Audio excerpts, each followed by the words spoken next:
فإن آمنوا بمثل ما آمنتم به فقد اهتدوا وإن تولوا فإنما هم في شقاق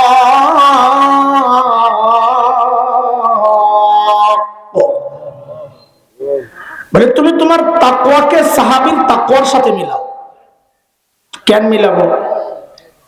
কেন মিলাবো বুঝার আগে দুইটা কথা বুঝেন। আচ্ছা, আপনারা জানেন কিনা যিনি সারা বছর পড়ান ওই বাচ্চা বোর্ডের পরীক্ষা দিলে কি ওই শিক্ষকই পরীক্ষা নেন না অন্যরা নেন? অন্যরা। আল্লাহও যেন বলছেন আমার নবীর সাহাবীকে তাকওয়া পড়াইছেন তো নবী, তাকওয়া শিখাইছেন তো নবী, কিন্তু সাহাবীদের তাকওয়ার পরীক্ষা নিছি আমি আল্লাহ। তাকওয়ার পরীক্ষা কে নিছেন? আল্লাহ। 26 নম্বর পারা সূরাতুল হুজুরাতের 3 নম্বর আয়াত আল্লাহ বলেন ইন্নাল্লাযীনা ইয়াগুযযুনা আসওয়াতাহুম ইনদা রাসূলিল্লাহ উলাইকা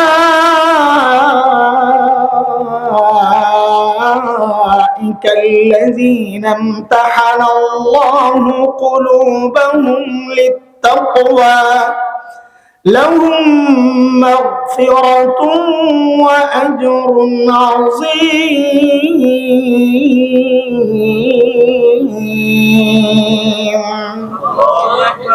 বলে তাকওয়ার পরীক্ষা নিছি। বলে পরীক্ষার ফলাফল কি? ফলাফল বোঝার জন্য আবার আরেক কথা বোঝা লাগে। দেখেন, আমাদের কাছে যখন পরীক্ষার খাতা আসে তখন কিছু কিছু খাতা এমন আসে লেখাগুলো অতটা সুন্দর না, 2-4টা বানান টানানো ভুল টুল হয়,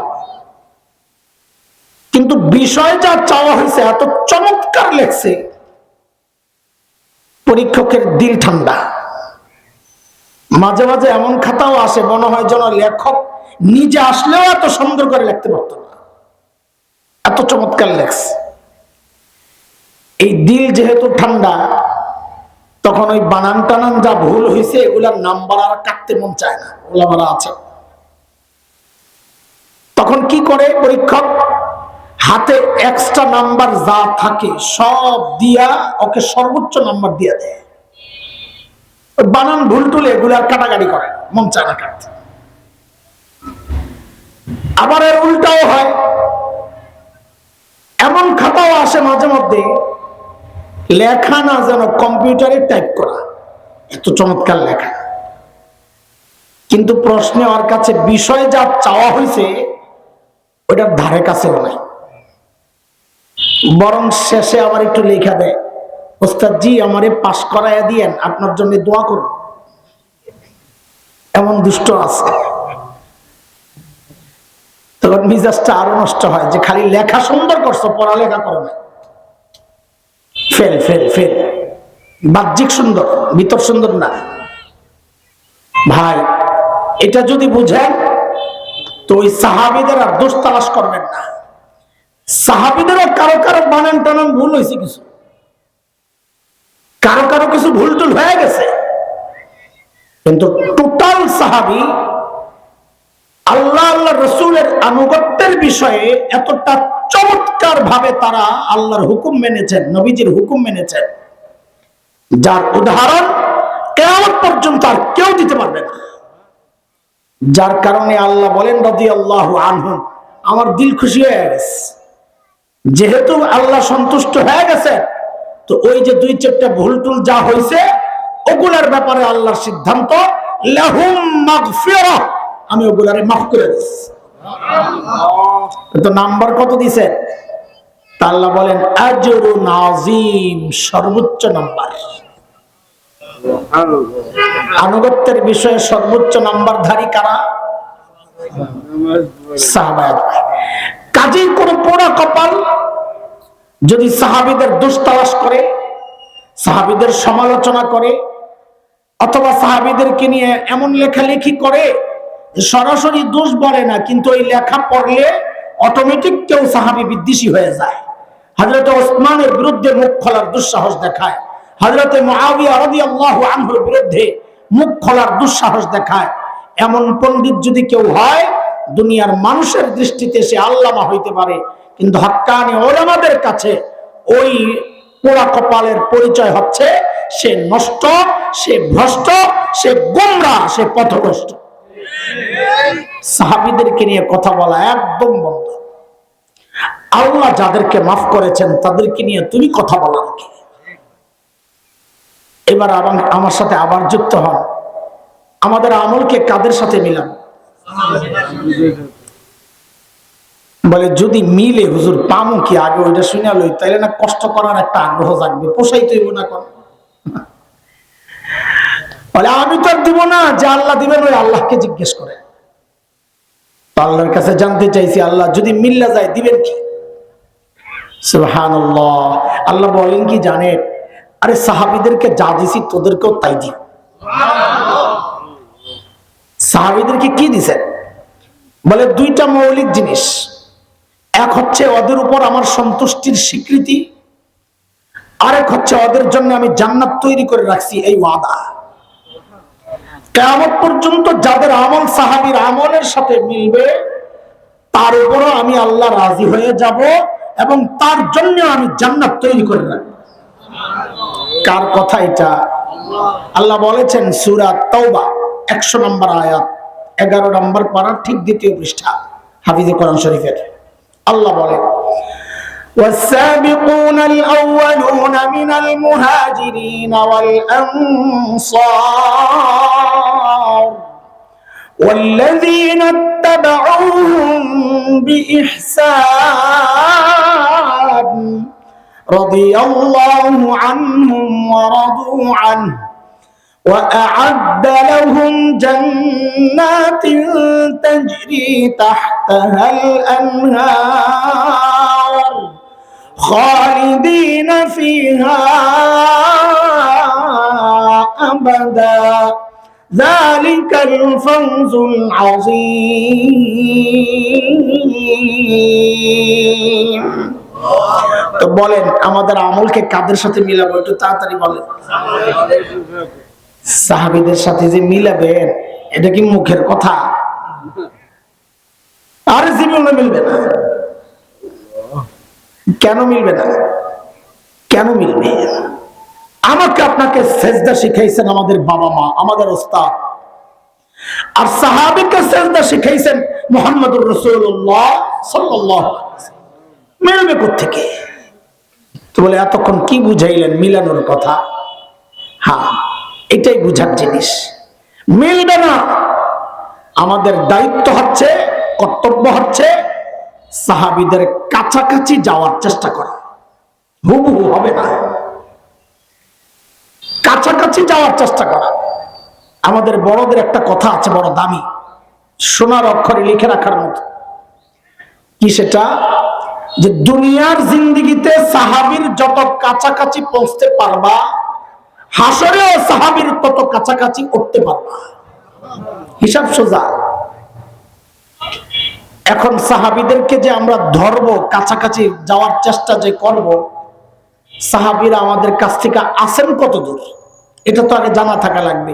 দূরত্ব বুঝে না দৌড় মারব।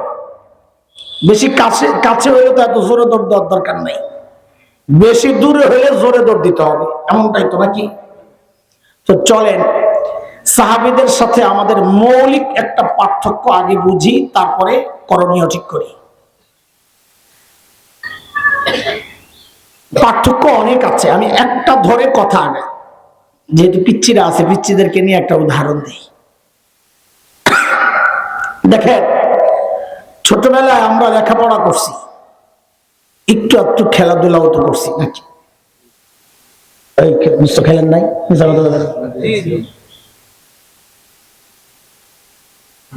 যখন খেলছি ব্যানার লাগাইছে পিছনে, আমার নাম কি লাগছে বলেন তো পুরাটা? আচ্ছা, নাম নাই না? আচ্ছা, মাওলানা তো লাগাইছে, এর চেয়ে কম তো লেখতে পারবো না। মাওলানা হাসান জামিল সাহেব অথবা দা বা দাও দিয়া বাইরা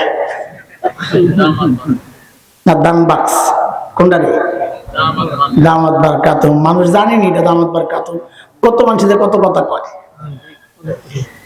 লেখলে পুরোটা লেখা না লেখলে পাবলিক বুঝে না খামাখারি লেখার দরকার কি আচ্ছা যখন খেলছি তখন এত বড় নাম ছিল যখন খেলছি তখন তো নাম আছিল হাসাইন্না হাসাইন্না খেললে কি সমস্যা বলে কিন্তু আমি লেখাপড়ায়ও ছিলাম 1 নাম্বার আমার সময়ের আমি সেরা ছাত্র সবসময় ফার্স্ট হয়েছি এখনকার বাচ্চারাও লেখাপড়া করে না যেমন না বহুত ভালো মানুষেরা খেলাধুলাও করে তা আমাদের সাথে এখনকার বাচ্চাদের কোনো মৌলিক তফাৎ আসেনি কি মনে হয় আপনার আছে না নাই কি আছে জানেন একটা মৌলিক তফাৎ বলবো সেটা হচ্ছে আমাদের মাথায় থাকতো লেখাপড়া ফাঁক পাইলে একটু খেলতাম আর এখনকার বাচ্চাদের মাথায় সারাদিন পারলে ওরা খেলবে ফাঁক পাইলে পড়বে মন মতো হইল না কথাটা না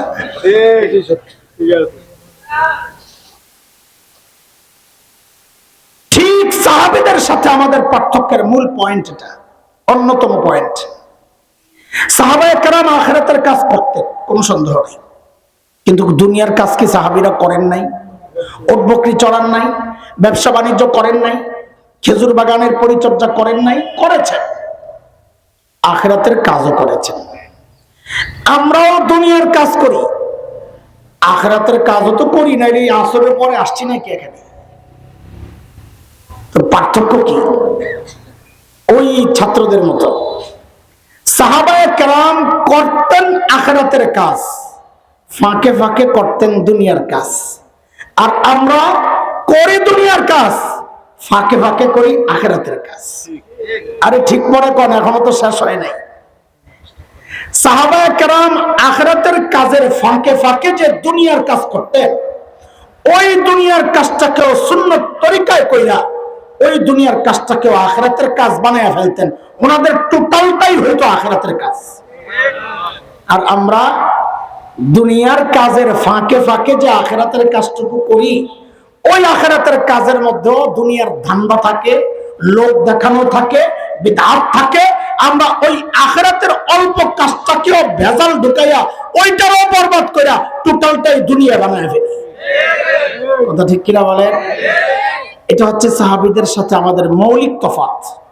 এই দূরত্বটা কমাইতে হবে কমাবো কেমনে সাহাবী জিন্দেগি দেখে দেখে আল্লাহ তাআলার 2 হুকুমের মধ্যে এক হুকুম হচ্ছে আল্লাহকে ভয় করা তাকওয়া তাকওয়া বলতে আমরা কি বুঝি সাহাবীরা কি বুঝছেন পার্থক্য কি আমরা তাকওয়া বলতে বুঝি গুনাহ না করা মুত্তাকি মানে যিনি গুনাহমুক্ত থাকেন হ্যাঁ সাহাবীরা তাকওয়া বলতে কি বুঝছেন এটা একটু দেখে আসি চলেন তাহলে বোঝা যাবে আমাদের থেকে দূরত্বটা কত আচ্ছা এটা বোঝার আগে একটু আমাকে কথা বলেন আমার সাথে একটু কথা বলেন তো নবীজি সাল্লাল্লাহু আলাইহি ওয়াসাল্লামের সবচাইতে প্রিয় মানুষ কে ছিলেন আবু বকর সিদ্দিক রাদিয়াল্লাহু আনহু মাশাআল্লাহ একটা মত পাইলাম আর কোন মতামত আছে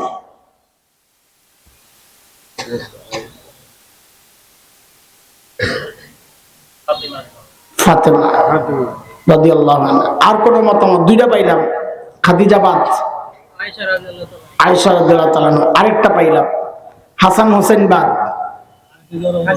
খাদিজা আরেকটা পাইলাম চারটে আর নাই কিছু 5টা পুরা করেন আলী রাদিয়াল্লাহু আনহু তো 5টা পুরো হয়েছে আরো আসেনি মতামত আচ্ছা 5টাই থাক আমি তো মনে করছিলাম জিজ্ঞেস করলে সঠিক উত্তরটা দিবেন আমার যাইতে তাড়াতাড়ি সহজ হবে কথা শেষের দিকে যাইতে আর কি ভাগবে না কিন্তু এখন তো হাদিসটা শোনাইতে হয় এক যুদ্ধ নাম হচ্ছে জাতুস সালাসিল বুখারীতে আসছে রিওয়ায়াত নবীজি জান নাই সেনাপতি বানাইছিলেন হযরত আমর ইবনুল আস রাদিয়াল্লাহু আনহুকে সৈন্য সংখ্যা 300 সেনাপতি আমর ইবনুল আস শত্রু এলাকার কাছাকাছি গিয়ে বুঝলেন শত্রুদের পরিমাণ অনেক, এই 300 দিয়ে মোকাবেলা রিস্ক। তিনি মদিনায় খবর পাঠাইলেন নবীজির কাছে, আমাদের আরো সৈন্য লাগবে। তখন নবীজি ওই 300 সহযোগিতায় সিনিয়র সাহাবীদের সমন্বয়ে, সিনিয়র মানে হযরত আবু বকর ছিলেন, ওমর ছিলেন, এমন বড়রা ছিলেন, আরো 200 সাহাবী পাঠাইছেন। এই 200 নেতৃত্বে ছিলেন সাহাবী আবু উবাইদা ইবনুল জাররাহ রাদিয়াল্লাহু আনহু। এই টোটাল কত হলো? 500। এই টোটাল 500 নেতৃত্ব হচ্ছে সাহাবী আমর ইবনুল আসের হাতে। এখন সাহাবী আমর ইবনুল আসের দিলের মধ্যে একটা আশা খালি গুড়গুড় করে। কি সেটা? যে এত সিনিয়র সাহাবীরা থাকতে নবীজি আমাকে সেনাপতি বানাইলেন, মনে হয় নবীজি গোপনে গোপনে আমাকে সবচেয়ে বেশি ভালোবাসেন, এটা বলেন না, এটা আমার সেনাপতি কেন বানাইলেন? এই চিন্তা আসা খুব স্বাভাবিক। কিন্তু বাস্তবে দেখেন যে উল্টা, নবীজি অন্যদেরকে বেশি ভালোবাসেন। ওই মনের চাওয়া বাস্তবতা দুইটার সংঘর্ষ দূর করার জন্য সাহস করে যায় নবীজিকে জিজ্ঞেসই করে ফেলছে, কি ইয়া রাসূলুল্লাহ আইয়ুন নাস আহাব্বু ইলাইক, নবীজি আপনার কাছে সবচেয়ে প্রিয় কে? এখন তো মনে মনে আশা আমার নামটা আসতেছে। নবীজি সাল্লাল্লাহু আলাইহি ওয়াসাল্লাম বলেন, আমার কাছে সবচেয়ে প্রিয় হচ্ছে আয়েশা। দূর হইছে সব। এইবার ঠিক করে জবাব দেন, আল্লাহর নবীর সবচাইতে প্রিয় মানুষ কে ছিলেন? আহারে, নবীজি তার স্ত্রীর নাম বলছেন আয়েশা, আপনিও কি জবাবে এইভাবেই বলবেন আয়েশা? সিদ্দিকা বললে আর কি আসে যাবে? আগের থেকে বলেন আম্মা জান আয়েশা। কি বলবেন? হ্যাঁ, এটা আমার মায়ের ব্যাপার। সর্বোচ্চ ভালোবাসা, সর্বোচ্চ শ্রদ্ধা, এই দুইটার সমন্বয়ে ওনাদের নামগুলো বলা, ওনাদের বিষয়গুলো বলা। আমরা দেখেছি সাম্প্রতিককালে আমাদের এক ভাই বয়ান করেন, আম্মা জান খাদিজা রাদিয়াল্লাহু আনহার প্রসঙ্গে এমন বাজে ভাবে উপস্থাপন করছেন যেন ওনার বান্ধবী লাগে, এরকম ভাবে কথা বলতেছেন। নাউজুবিল্লাহ মিন যালিক। কিভাবে সম্ভব? তাছাড়া একটা সূক্ষ্ম কথা বলি, ওলামারা আছেন, নবীর বিবিরা আমাদের মা, এটা তো কোরআনের কথা। ওয়া আজওয়াজুহু উম্মাহাতুহুম, সূরা আহজাবে আসছে। তা আপনারা বলেন তো, আবার নবীর বিবিরা আমাদের মা, এটা কোথায় আছে? কোরআনে আছে? আছে। যেহেতু কোরআনের কথা, আপনি যতবার আম্মা জান বলবেন ততবার কোরআনের উপর আমল হবে, আপনার সওয়াব হবে ইনশাআল্লাহ। কোরআনের উপর আমল করতেছেন। এইবার ঠিক করে বলেন, আল্লাহর নবীর সবচেয়ে প্রিয় মানুষের নাম কি?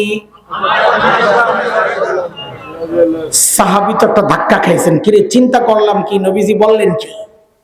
ধাক্কা খাইয়াও আবার মনে মনে নিজেদের সামলাইছেন, একটা সান্ত্বনা।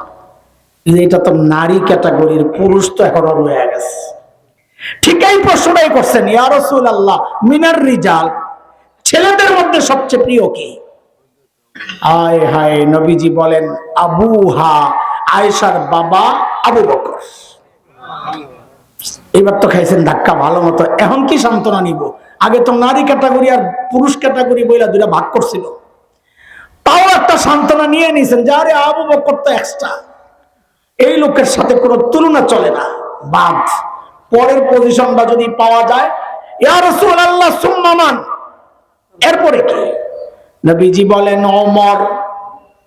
এইবারে ধাক্কাটা খুব প্রচন্ড ধাক্কা হয়েছে। কি হইল ব্যাপারটা? হাদিসে আর কারো নাম আসে নাই, কিন্তু সাহাবীর প্রশ্ন আরো ছিল, সুম্মা মান, সুম্মা মান, এরপরে কে, এরপরে কে, এরপরে কে? সাহাবী এরপরে যা বলছেন এটা একটা হাসির কথা। ওনার জন্য হাসি না, আমাদের জন্য হাসি। সাহাবী বলেন কি জানেন? ফাসাকাততু মাখাফাতা আন ইয়াজআলানি ফি আখিরিহিম, বলে আমি আর প্রশ্ন করি না ডরে। কেন? না জানি আমার নাম যাইতে যাইতে যাইতে যাইতে সবার শেষে চলে যায় কিনা। আমারে দরকার নাই, চুপ থাকি, মাঝামাঝি থাকার একটা সম্ভাবনা তো রইল। আল্লাহু আকবার। এইবার বলেন আল্লাহর নবীর সবচেয়ে প্রিয় মানুষ কে? ও ভাই, এটা হচ্ছে আমার মায়ের দুনিয়ার মর্যাদা, আর আসমানের উপরের মর্যাদা আল্লাহর কাছে। সুবহানাল্লাহ। আরেক যুদ্ধ গজওয়াতুল মুরাইসিয়া, যার আরেক নাম বনুল মুস্তালিক। যুদ্ধ থেকে ফেরত আসার সময় কিছু ঘটনা ঘটছে, আমি ওই জায়গায় ঢুকলে দেখলাম ঘড়ি, পুরো হাদিস শোনাইতে পারবো না, আধা হাদিসে শেষ করতে হবে, দরকার নাই। হাদিসে আমরা শর্ট করে বলতেছি। ওই যুদ্ধে এমন কিছু ঘটনা ঘটছে যে মুনাফিকরা খবর ছড়াইয়া দিছে বাজারে যে এক সাহাবীর সাথে আম্মা জান আয়েশার অবৈধ সম্পর্ক ছিল। নাউজুবিল্লাহ। আরেকবার পড়েন নাউজুবিল্লাহ, আবার পড়েন। পুরা মদিনায় খবর ছড়ায় গেছে, টক অফ দ্য টাউন, সারা শহরে একই কথা চলছে। কি হইল? আম্মা জান জানেন না কিছুই। 1 মাস চলে গেছে, তারপর আম্মা জান জানছেন এমন একটা কথা বাজারে চলতেছে। আম্মা জান তো আসমান থেকে পড়ছে। বলি কি, নবীজির কাছে ছুটি নিয়ে বাবার বাড়ি গেছে। গিয়ে বাবা আবু বকর, মা উম্মে রোমান রাদিয়াল্লাহু আনহুমা, ওনাদের কাছে যায় জিজ্ঞেস করলেন আপনাদের মতামত কি? আবু বকর, তারা আমাদের মতন বাপ না। আমরা হইলে কি বলতাম, 1 মাস চলে গেল, তোর জামাই এখনো কিছু কয় না, সমাধান দেয় না, দরকার নেই, জামাইয়ের ভাত খাওয়ানো লাগতো না, তুই আয়া পড়। কিন্তু তিনি তো আর হাসান জামিল না, তিনি তো আবু বকর। যেখানে নবীজির মুখ বন্ধ, সেখানে আবু বকর কথা বলতে পারেন না। এই ব্যক্তিত্ব আবু বকর। সাইয়েদনা আবু বকর বলেন, মারে আমি কিছুই জানি না, আল্লাহ জানেন। আম্মা জান বর্ণনা করেন, বুখারীর বর্ণনা, 3 দিন চলে গেছে, আমার খাওয়া নাই, ঘুম নাই, শুধু কান্নার কান্না, চোখের পানিও শুকায় গেছে, আর পানিও আসে না। 3 দিন পর নবীজি আসছেন। নবীজির এক কথায় আম্মা জানের কলিজাটা একটা ভেঙ্গে খান খান টুকরা। নবীজি কি বলেন জানেন? আয়েশা, যদি ভুল করে থাকো তো আল্লাহর কাছে মাফ চাও। হায় হায়। আম্মা জান তখন কষ্টে একটা কথা বলেছিলেন যে আমি যদি এখন সত্য বলি যে আমি কিছু করি নাই, তা আপনারা এটা বিশ্বাস করবেন না, আর যদি মিথ্যা বলি হ্যাঁ কিছু করছি, তো ওইটাই বিশ্বাস করবেন। তা আপনাদের সাথে আমার কথা বলার দরকার কি? আমার জন্য আমার আল্লাহই যথেষ্ট। এর মধ্যে একটা আয়াত বড় কঠিন। আল্লাহ তাআলা সাহাবীদেরকে রীতিমতো ধমকাইতেছেন, সাহাবীদেরকে ধমকাইতেছেন। আল্লাহ কি বইলা, ফালাউলা ইয সামি'তুমুহু কুলতুম মা ইয়াকুনু লানা আন নাতাকাল্লামা বিহাযা সুবহানাক হাযা বুহতানুন আযীম।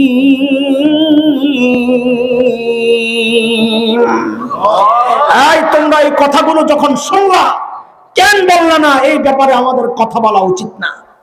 কেন বললেন আল্লাহ পবিত্র, আল্লাহর নবী পবিত্র, নবীর স্ত্রী পবিত্র? কেন বললেন না এটা মারাত্মক অপবাদ যা ছড়ানো হচ্ছে? এই কথাগুলো কেন বললেন না?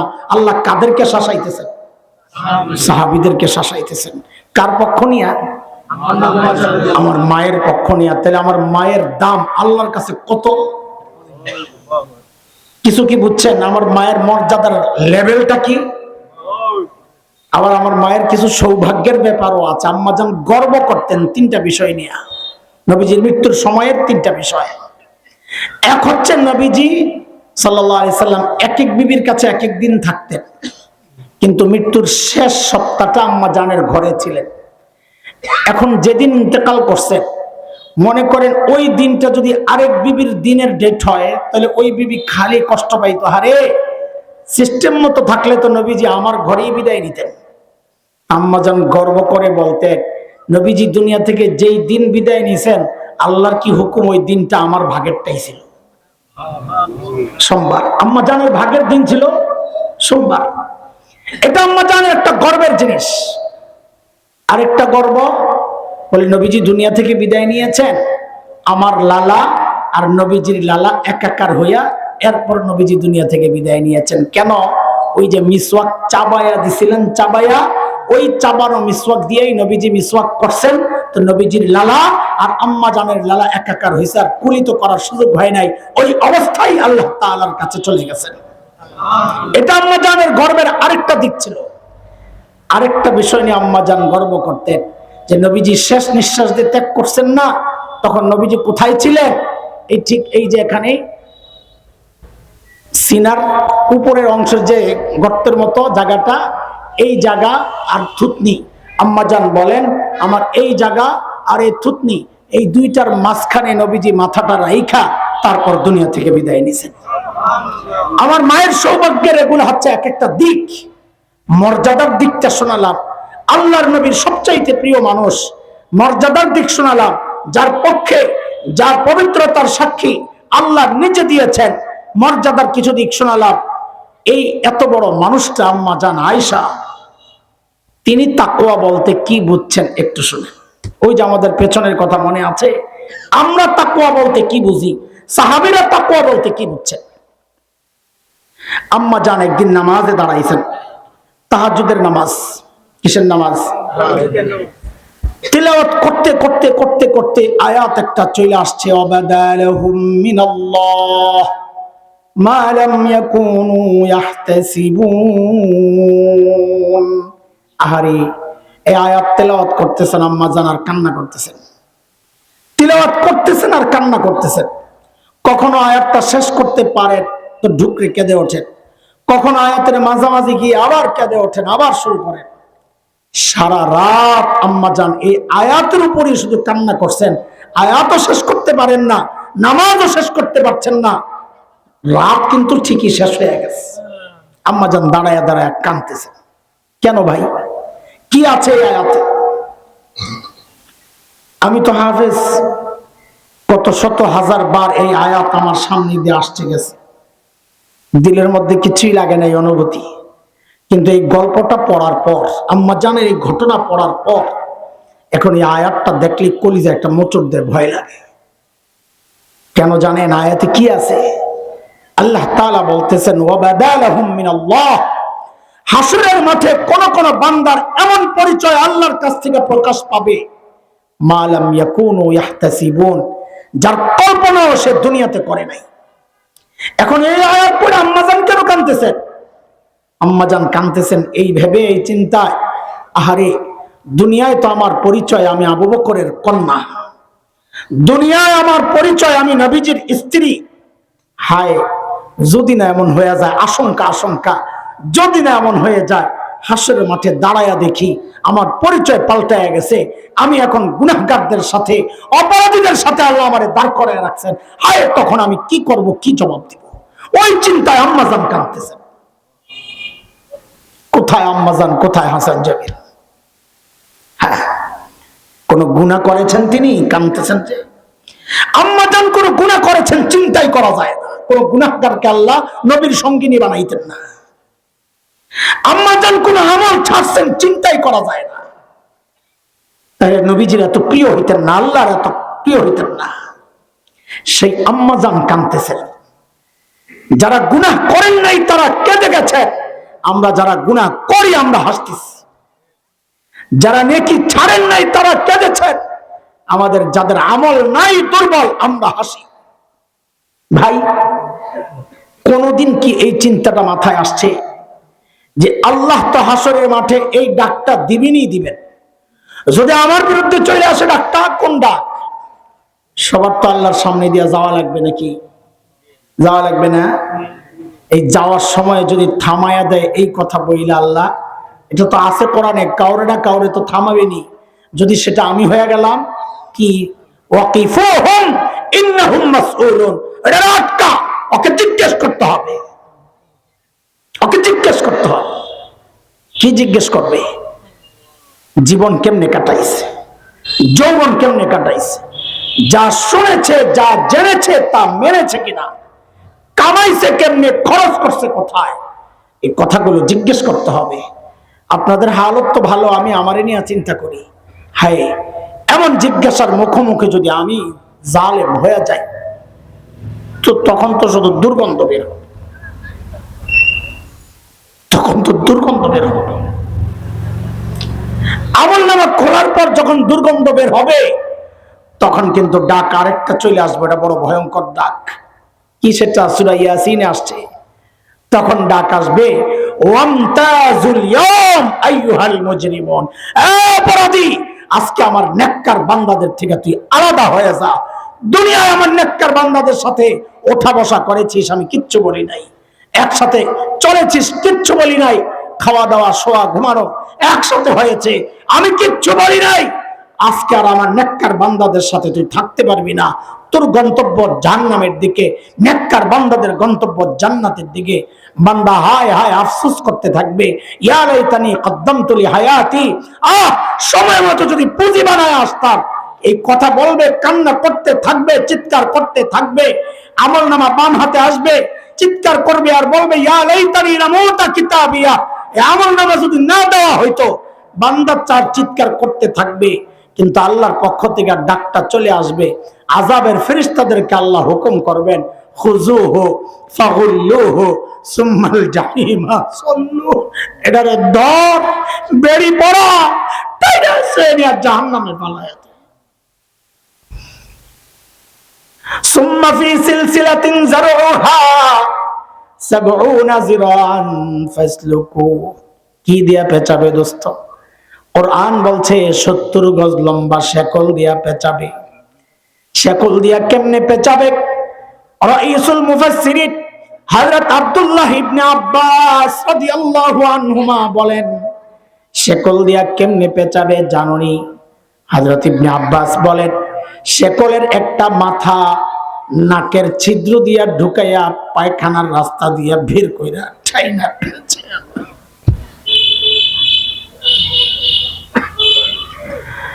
নিয়া ফালাবে কোথায়? বিশাল প্রশস্ত কোন জায়গা না।